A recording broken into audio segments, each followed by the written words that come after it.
আমরা যেমন বলি আপনার তো এখন ঈদ, আপনার এখন ঈদ, আপনার তো পোয়া 12, আপনার তো গেইনার। তো লোকেরা বলতো শায়েখের এখন রমজান মাস, অর্থাৎ রমজান আসলে তিনি পৃথিবী থেকে আলাদা হয়ে যেতেন, শুধু আল্লাহ তাআলার মহব্বত আর মারেফাতে, আল্লাহ তাআলার ইবাদত আর বন্দিগিতে হারিয়ে যেতেন, ডুবে যেতেন। ওনার বিখ্যাত কিতাব আছে আকাবির কা রমাদান, আমাদের পূর্বসূরীদের রমজান কেমন ছিল, আউলিয়ায়ে কেরামের সিয়াম সাধনা, এই নামে বাংলা অনুবাদও আছে এই বইটা।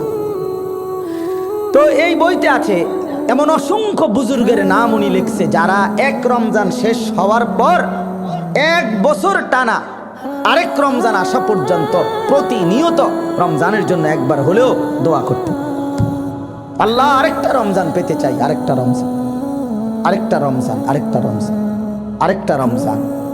এই জন্য রমজান